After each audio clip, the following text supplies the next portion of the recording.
Halo anak-anak, bertemu lagi dengan Ibu Priska. Oke, pada pembelajaran kali ini kita akan masuk ke tematik tema 1, subtema 2. Untuk itu, anak-anak jangan lupa untuk menyiapkan alat tulis dan juga buku pelajarannya.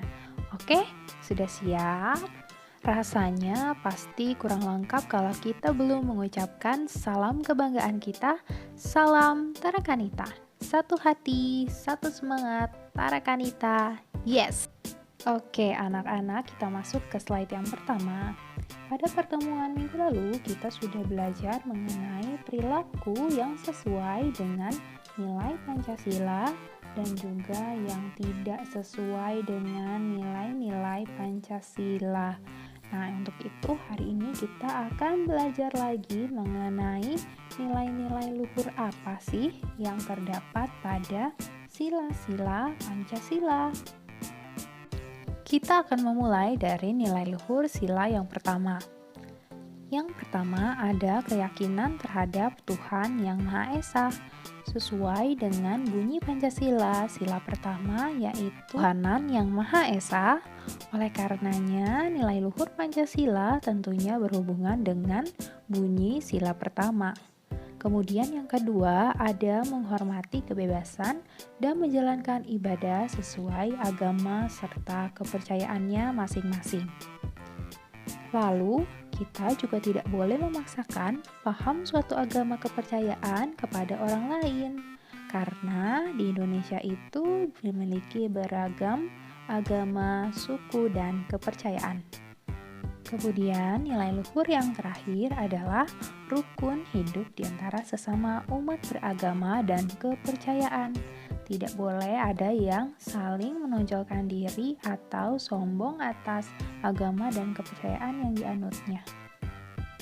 Selanjutnya ada nilai luhur dari sila kedua, yaitu yang pertama mengakui persamaan hak semua warga negara, yang kedua menghormati harkat dan martabat manusia, yang ketiga menjunjung tinggi nilai kemanusiaan, yang keempat adil terhadap sesama umat manusia, dan yang kelima menghargai perbedaan suku, agama, jenis kelamin, ras, dan kedudukan sosial.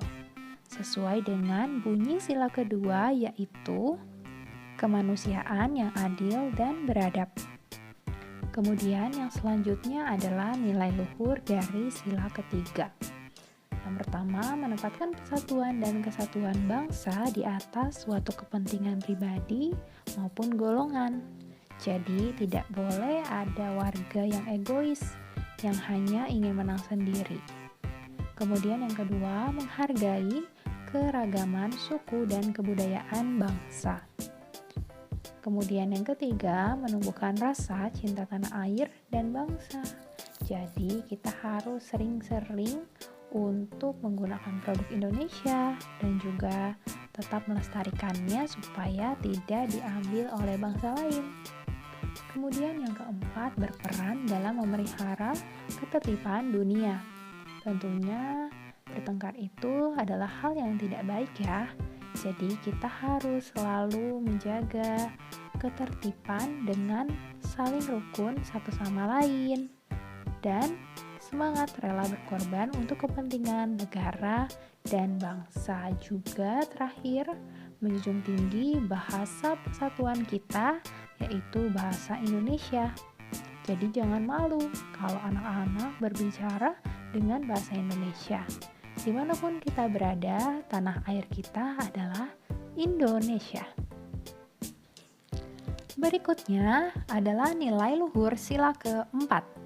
Yang pertama, memahami setiap warga negara Indonesia memiliki kedudukan serta hak dan kewajiban yang sama. Jadi kita semua itu setara, tidak ada yang lebih tinggi atau tidak ada juga yang lebih rendah. Kemudian, bermusyawarah dalam pengambilan keputusan yang menyangkut kepentingan orang banyak. Jadi, segala sesuatu itu harus melalui persetujuan bersama, tidak egois dan mengambil keputusan untuk kepentingan sendiri. Maka dari itu, negara kita itu sangat terkenal dengan negara yang suka bermusyawarah untuk mencapai sebuah mufakat atau kesepakatan. Berikutnya, kita harus terus menjunjung tinggi hak demokrasi dengan setiap orang, yaitu setiap orang berhak untuk mengungkapkan pendapatnya di depan umum. Dan yang terakhir, sadar untuk menjunjung tinggi setiap keputusan yang dicapai sebagai hasil dari musyawarah. Karena ketika kita melakukan musyawarah, artinya kita sudah berdiskusi bersama-sama dan juga mengambil keputusan untuk kepentingan bersama juga. Oleh karena itu, kita semua bertanggung jawab untuk mentaati hasil dari musyawarah tersebut. Berikutnya adalah nilai luhur dari sila kelima. Yang pertama yaitu mengembangkan perbuatan yang luhur.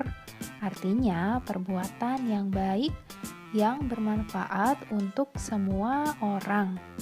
Kemudian yang kedua, mengembangkan sikap dan suasana kekeluargaan serta bergotong royong.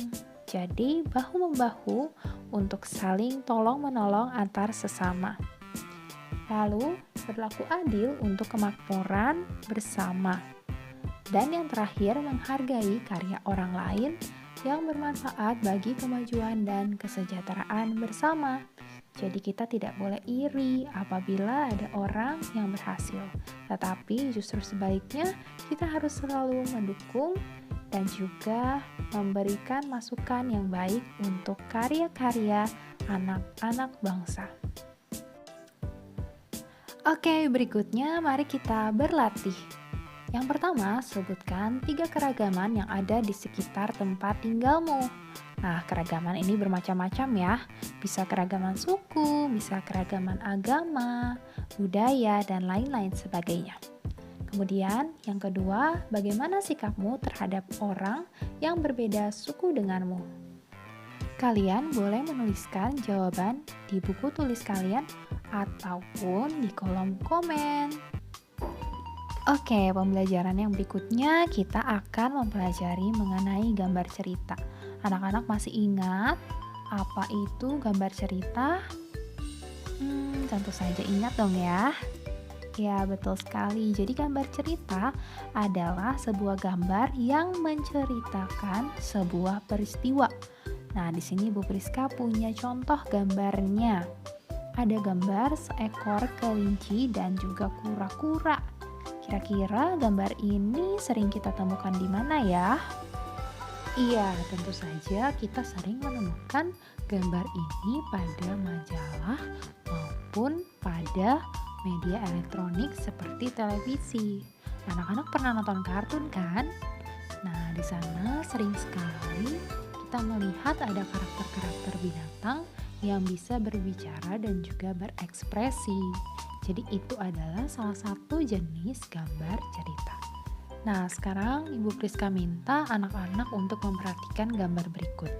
Di sini ada beberapa anak sedang melakukan video call, kemudian ada gambar dan juga ada tulisan kecil di dalam kotak.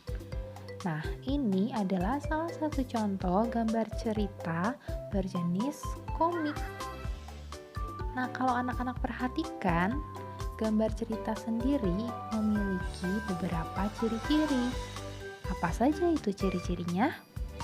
Nah, oke. Jadi, ciri-cirinya adalah yang pertama, sebagian besar terdiri dari gambar.